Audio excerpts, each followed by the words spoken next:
Hello बच्चों, welcome to the YouTube channel Mithila commerce academy. आज की क्लास में हम लोग फाइनेंशियल एंड इन्वेस्टमेंट मैनेजमेंट 2023 में आए हुए क्वेश्चन पेपर का एनालिसिस करेंगे, जो कि बीकॉम पार्ट 3 का एक आपका ऑनर्स पेपर है। और ये भी जानेंगे कि इसके जो प्रैक्टिकल क्वेश्चन थे उसके आंसर कैसे करके हमें बनाने थे, और क्वेश्चन पेपर कैसा था, भारी था या आसान था, इन सभी बातों का इसमें डिस्कशन करेंगे। तो आइए चले जानते हैं फाइनेंशियल एंड इन्वेस्टमेंट मैनेजमेंट के बारे में। ये जो टॉपिक है फाइनेंशियल एंड इन्वेस्टमेंट मैनेजमेंट, ये काफ़ी अच्छा टॉपिक है करियर पॉइंट ऑफ व्यू से। लेकिन पिछले कुछ सालों से एलएनएमयू में मैं देख रहा हूँ कि इससे रिलेटेड जो क्वेश्चंस आते हैं वो पूरे के पूरे थ्योरेटिकल क्वेश्चन आते हैं। तो जो स्टूडेंट्स हैं वो ज़्यादातर इसका मतलब अच्छे से पढ़ाई नहीं करते हैं, सोचते हैं कि पिछले 5 सालों के जो गेस्ट क्वेश्चंस हैं उसी को हम लोग पढ़ लेते हैं, वही एग्ज़ाम में आना है तो किसी तरीके से लिख देते हैं। लेकिन ये कैरियर पॉइंट ऑफ व्यू से आपके लिए बहुत ही अच्छा सब्जेक्ट है, इसको आप ज़रूर पढ़ाई करें। अगर आपके आसपास कहीं भी इसकी क्लासेस होती हैं या फिर कॉलेजेस में क्लासेस हो रही हैं तो आप ज़रूर ज्वाइन करें उसको, और इसके बारे में जानने की ज़रूर कोशिश करें। ये आपको भविष्य में बहुत अच्छा करियर देगा। बहुत अच्छे अच्छे टॉपिक इसमें हैं कंपनी से रिलेटेड।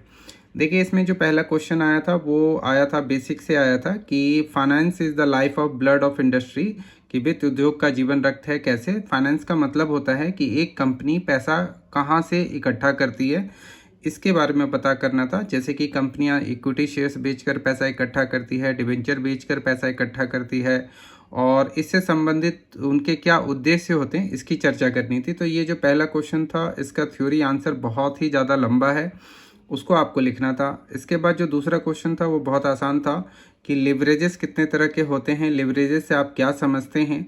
तो इसके ये क्वेश्चन ऑलमोस्ट हर बार एग्जाम में रहता है, और ये चैप्टर भी बहुत ज़्यादा इम्पॉर्टेंट है, मतलब बीवीआई है, वेरी वेरी इंपॉर्टेंट है लिवरेजेस जिसका नाम है।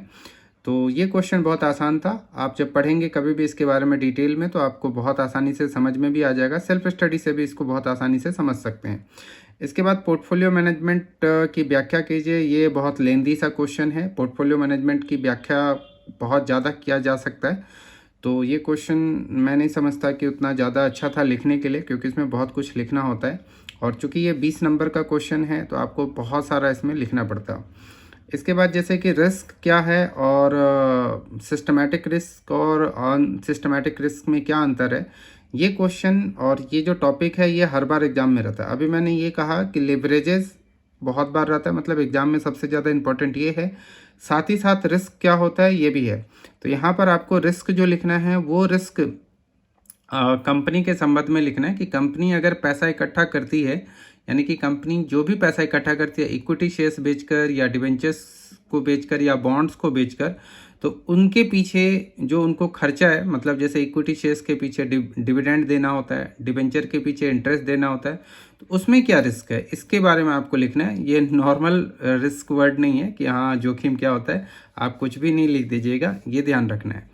इसके बाद जैसे ये तो शेयर बाजार के ऊपर है क्वेश्चन की प्राइमरी मार्केट सेकेंडरी मार्केट होता है, तो सेकेंडरी मार्केट क्या होता है और हमारे इंडिया के डेवलपमेंट में सेकेंडरी मार्केट का क्या योगदान है। तो इसको आप जब पढ़ेंगे आप तो आसानी से ये समझ में आ जाएगा। कोई टेक्निकल टॉपिक नहीं है, ये इजी सा टॉपिक है, लगभग सभी को आता है। तो ये 5वां नंबर क्वेश्चन आसान भी है और इसमें बहुत ज़्यादा आपको लिखने की भी ज़रूरत नहीं थी। इसके बाद जो शॉर्ट नोट्स थे वो बहुत आसान थे, जैसे कि सेबी हो गया, नेशनल स्टॉक एक्सचेंज हो गया, ओवर द काउंटर एक्सचेंज हो गया, इसके बाद रिस्क रिटर्न रिलेशनशिप हो गया। तो इसमें 1 2 3 4 का मतलब हर एक जो है 5 नंबर का है, तो छोटा छोटा आपको लिखना था। एक क्वेश्चन लगता है मैंने छोड़ दिया डिस्कशन करने। हाँ, ये डिविडेंड डिसीजन क्या है और इसके क्या क्या फैक्टर्स हैं जिससे डिविडेंड डिसीजन प्रभावित होता है। तो ये एक क्वेश्चन था कि कंपनियां डिविडेंड दे या ना दे, इस पे चर्चा करनी है। यहाँ पर कंपनी जो भी लाभ कमाती है उसमें से डिविडेंड देती है तो उसे क्या करना चाहिए, उस लाभ को वापस से मार्केट में लगा देना चाहिए या फिर जो शेयर होल्डर हैं उनको डिविडेंड देना चाहिए, उस पर ये क्वेश्चन था। तो कुल मिलाकर ये जो 7 क्वेश्चन है उसमें अगर लिमिटेड आंसर वाला क्वेश्चन देखा जाए तो वो क्वेश्चन एक तो लिवरेजेस है, उसके बाद एक रिस्क एंड रिटर्न है, इसके बाद जो है एक डिविडेंड पॉलिसी को भी ले सकते हैं, और ये शॉर्ट नोट्स भी है। लेकिन सबसे मज़ेदार जो था वो ये था कि इसके जो प्रैक्टिकल क्वेश्चंस हैं वो मज़ेदार थे। जैसे कि देखिए ये एक प्रैक्टिकल क्वेश्चन है, इसको ऑलमोस्ट 5% स्टूडेंट्स ने ही बनाया। ऐसा क्यों है? क्योंकि मैंने वीडियो के शुरू में ही कहा था कि जो फाइनेंशियल एंड इन्वेस्टमेंट मैनेजमेंट है उस पर प्रैक्टिकल क्वेश्चन आता ही नहीं था। मतलब पिछले 4-5 साल में तो नहीं आया था, ये अब की बार आया। तो कोई प्रैक्टिकल क्वेश्चन पढ़ के जाता ही नहीं है, सब कोई केवल गेस क्वेश्चन से ही पास होने की कोशिश करते हैं। इसीलिए ये जो सब्जेक्ट है, इस सब्जेक्ट में आपके जो मार्क्स होते हैं वो एवरेज हो जाते हैं, जैसे कि 60, 65, 70, बस 70 से ऊपर मार्क्स तो बिरले ही इसमें दिखते हैं, मतलब इतना ज़्यादा दिखता नहीं है। लेकिन अगर आपने इस अटेम्प्ट में, अगर कोई पुराना बच्चा देख रहा है जिसने ये एग्ज़ाम दिया था, तो इस अटेम्प्ट में अगर आपने ये 8 नंबर क्वेश्चन, 9 नंबर क्वेश्चन और 10 नंबर क्वेश्चन बनाया होता, जो कि बहुत आसान क्वेश्चन था, तो आपको ऑलमोस्ट 90 मार्क्स मिले ही होते। आप क्वेश्चन आपने किया होता तो 3 क्वेश्चन का 60 मार्क्स ऐसे ही हो गया, और इधर से 2 क्वेश्चनों में आपको 30 मार्क्स मिलने की संभावना फिर बन जाती। तो 60 + 30 90 तो हो सकता था। ये मेरा कहना है, मतलब मेरा अल्टीमेट गोल आपको कहने का ये है कि ये जो सब्जेक्ट है फाइनेंशियल एंड इन्वेस्टमेंट मैनेजमेंट, इस पे कुछ प्रैक्टिकल क्वेश्चंस भी पढ़ के आप जाइए।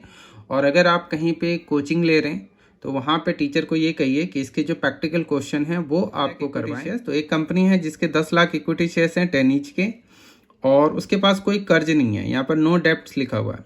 वहीं पे कंपनी वाई है जिसके 5 लाख इक्विटी शेयर्स हैं 10 रुपये के। साथ ही साथ यहाँ पर आप देखेंगे क्या कि ये 50,000 14% डिवेंचर्स भी है। ये रुपीज़ जो लगा हुआ है ये गलत है, तो ये 50,000 14% डिवेंचर भी है 100 ईच के, इसमें आगे रुपीज़ नहीं है, ये नंबर है। ओके। और both the companies having EBIT 20% on capital. तो टैक्स रेट जो है बोथ द कंपनी का 50% है। आप हमें ROI निकाल कर दिखा दीजिए, EPS निकालिए और आफ्टर टैक्स कॉस्ट निकाल कर दिखा दीजिए। तो आई होप ये क्वेश्चन तो आपने पढ़ ही लिया होगा। तो मैं इस क्वेश्चन का आंसर अभी आपको दिखा देता हूँ करके। जैसे कि ये देखिए, ये जो क्वेश्चन है इसको मैं थोड़ा छोटा कर देता हूँ ताकि आपको दिखाई दे। ये देखिए, जैसे ये क्वेश्चन नंबर 8 है, तो क्वेश्चन नंबर 8 में आप देखेंगे क्या कि क्वेश्चन ये कह रहा था कि कैपिटल स्ट्रक्चर जो है दोनों का वो सेम है। तो यहाँ देख रहे हैं दोनों का कैपिटल स्ट्रक्चर 1 लाख और 1 लाख है। लेकिन एक जो कंपनी है ए या एक्स कंपनी है, उसका कैपिटल है 1 करोड़ रुपया, जो कि 10 लाख शेयर्स में डिवाइडेड है।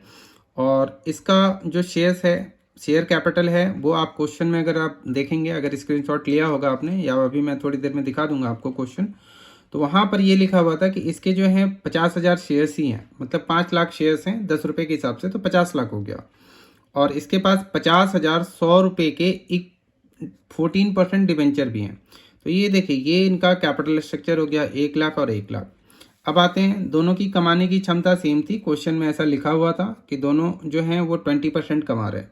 तो 1 करोड़ का 20% 20 लाख होता है, 1 करोड़ का 20% 20 लाख होता है। यहाँ पर EBIT का मतलब होता है earning before interest and tax. यहाँ से हम सबसे पहले इसमें से घटाएंगे इंटरेस्ट। यहाँ पे चूंकि कर्ज है ही नहीं, अगर कंपनी एक्स को देखा जाए तो कंपनी एक्स के पास कोई कर्ज नहीं है, नील, तो इसीलिए यहाँ पे नील हो गया। लेकिन कंपनी वाई में देखा जाए तो 50 लाख का कर्ज है 14%, तो 50 लाख इंटू में 14% मतलब 7 लाख। तो इसीलिए 20 लाख में से पहले 7 लाख गया तो 13 लाख यहाँ पर आया। इसको बोलेंगे अर्निंग बिफोर टैक्स। टैक्स देने से पहले जो अर्निंग है वो इसकी 20 लाख और इसकी 13 लाख। अब चूंकि टैक्स का रेट 50% है, तो 20 लाख का 50% 10 लाख और 13 लाख का 50% 6.5 लाख, ये कट गया यहाँ से। अब अर्निंग आफ्टर टैक्स आया, earning after tax 10 lakh 6.5 lakh. यहाँ आप देखेंगे क्या, रिटर्न ऑन इक्विटी। तो इक्विटी में पैसा कितना लगा हुआ है, 1 करोड़ रुपया लगा हुआ है, और कमाई कितनी हुई है, तो 10 लाख हुई है। तो इसका मतलब 10% का रिटर्न हो गया। 10 लाख बट्टे में 1 करोड़ करेंगे। यहाँ पे आप देखिए EAT ये हो गया, बट्टे में इक्विटी शेयर कैपिटल 1 करोड़ हो गया। इसको अगर आप करेंगे और यहाँ पर आप इसको गुना कर देंगे 100 से, तो इस तरीके से ये 10% 13% आया। अब अगर अर्निंग पर शेयर की बात करते हैं तो अर्निंग पर शेयर्स में यहाँ देखिए, एक कंपनी कितना कमा रही है 10 लाख, और नंबर ऑफ शेयर्स कितने हैं, तो नंबर ऑफ शेयर्स देखिए यहाँ पर एक शेयर्स का दाम 10 रुपये है, तो 1 जीरो कम कर दीजिए, इसका मतलब 10 लाख। तो 10 लाख को 10 लाख से भाग दिया तो 1 रुपया आया। इसी तरीके से ये भी क्या करेगा, तो यहाँ पे 6.5 लाख को किससे 5 लाख से भाग देंगे तो 1 रुपया 30 पैसा आ जाएगा। यहाँ पर देखिए कॉस्ट ऑफ डेप्ट, कॉस्ट ऑफ डेप्ट का मतलब KD भी इसको बोलते हैं शॉर्टकट में, तो ये ध्यान रखिएगा, ये जो 0.5 है इसका मतलब ये टैक्स का रेट है। अगर यहाँ पे 30% होता तो यहाँ पे 0.3 लिखते। आर का मतलब यहाँ पर रेट है, कि रेट का मतलब यहाँ पे 14% है। ये जो डिबेंचर का जो रेट है ना वो है यहाँ पर आर, तो इसीलिए इसको ऐसे बोल सकते हैं कि 1 माइनस 0.5 इंटू में 14, ठीक है, 14%। तो इसको अगर करेंगे तो ये 7% आएगा। तो ये था। तो ये आप अगर क्वेश्चन ध्यान से देखें तो बहुत ही आसान सा क्वेश्चन था, इतना ही आपको बनाना था। और इसको बनाने के लिए आपको क्या होता कि 20 मार्क्स मिलते। लेकिन आप कहेंगे क्या कि ये हमसे बनता कैसे? हाँ, ये उन्हीं बच्चों से बनता जो बच्चे क्लास ले रहे हैं और साथ साथ प्रैक्टिकल चैप्टर्स की भी पढ़ाई कर रहे हैं, उन्हीं से बन पाता, ऐसे नहीं बन पाता। अगर क्वेश्चन नंबर 9 को देखा जाए तो मैं क्वेश्चन नंबर आपको 9 दिखा रहा हूँ। देखिए क्वेश्चन नंबर 9 जो है इसको हम लोग देखते हैं। यहाँ पर इसको थोड़ा सा जूम कर देता हूँ। ये देखिए क्वेश्चन नंबर 9 बहुत आसान था। क्वेश्चन नंबर 9 में आपको ये कहा जा रहा है कि हम आपको कुछ डेटा दे रहे हैं, इस डेटा के आधार पे आपको क्या करना है, ऑपरेटिंग लिवरेज निकालना है, फाइनेंशियल लिवरेज निकालना है, कंबाइंड लिवरेज निकालना है। तो जिन बच्चों को, और ये 20 मार्क्स का क्वेश्चन है, तो जिन बच्चों को इसका फॉर्मूला याद था वो ये क्वेश्चन बहुत आसानी से बना लेते। इसका आंसर आप देखकर हैरान रह जाएंगे। इस क्वेश्चन का आंसर केवल इतना ही है। ये देखिए, इसको थोड़ा छोटा कर देते हैं। ये है इस क्वेश्चन का आंसर। इस क्वेश्चन में डिग्री ऑफ ऑपरेटिंग लिवरेज का जो फॉर्मूला ये था, डिग्री ऑफ फाइनेंशियल लिवरेज का ये था, और डिग्री ऑफ कंबाइंड लिवरेज का ये था। ये आपको निकालना था। और थोड़ा बहुत ऑपरेटिंग फाइनेंशियल अगर संतुष्टि नहीं मिलती तो आप ऑपरेटिंग फाइनेंशियल लिवरेज इनका आंसर लिख देते। तो ये हो गया, ये आपको 20 मार्क्स यहीं पे मिल जाता। अब बात करते हैं क्या कि क्वेश्चन नंबर जो है वो 10 की बात करते हैं कि क्वेश्चन नंबर 10 कैसा था। तो क्वेश्चन नंबर 10 भी देख लेते हैं। जैसे ये है क्वेश्चन नंबर 10, इसको देखते हैं जरा। देखिए ये क्वेश्चन नंबर 10 में कह रहा है क्या कि एक मशीन है जो 1 लाख रुपए की है, ये 10 साल चलेगी। तो इसका मतलब प्रतिवर्ष इस पे जो डेप्रिसिएशन आएगा वो 10,000 रुपये आएगा। और इसके बाद ये मशीन 0 की हो जाएगी, ठीक है। इसके बाद एक दूसरी कंपनी है, उसने भी क्या किया हुआ है, 1 लाख की ही मशीन लगाया हुआ है। दूसरी कंपनी नहीं है, एक दूसरा भी हमारे पास यहाँ पर दिया हुआ है। देखो, the management of A firm is considering purchase of a new machine. 2 machine है हमारे पास, एक ए है और एक बी है, और available in the market 1 lakh रुपए ईच।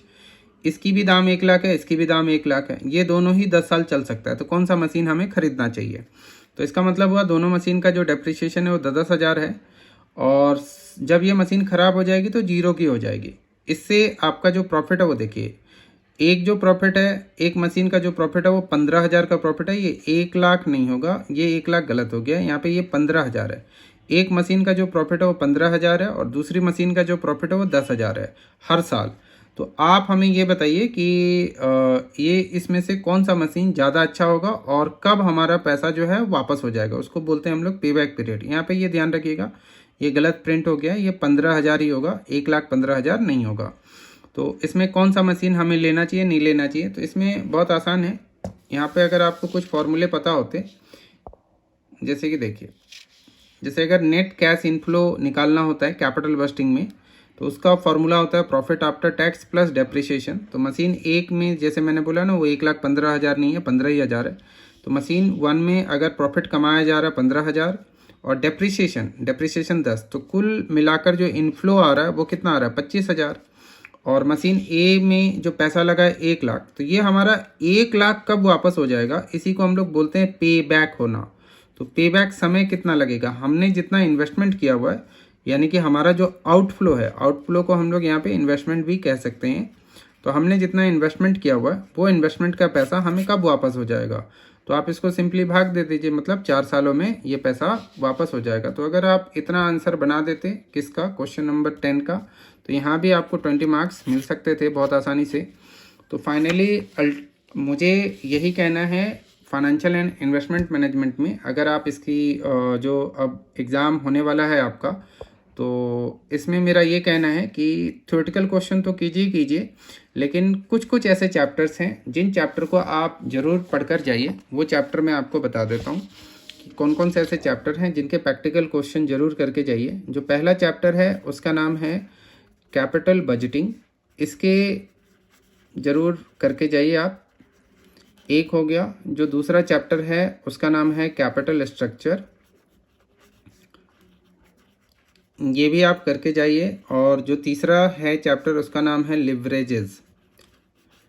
ये 3 अगर आप चैप्टर प्रैक्टिकल करके जाते हैं फाइनेंशियल एंड इन्वेस्टमेंट मैनेजमेंट से, तो कोई भी प्रैक्टिकल क्वेश्चन आएगा तो उसको आप बड़ी आसानी से करके जा सकते हैं। तो आपके पास अगर बुक होगा या गेस्ट पेपर में हालांकि उतने क्वेश्चन नहीं दिए हुए हैं, तो आपके किसी दोस्त के पास अगर बुक होगा या लाइब्रेरी में बुक होगा तो वहाँ से इनके जितने भी क्वेश्चन आपके सिलेबस के अकॉर्डिंग दिए हुए हैं उसमें से कम शुरू के 5-5 क्वेश्चन जरूर कर जाइए।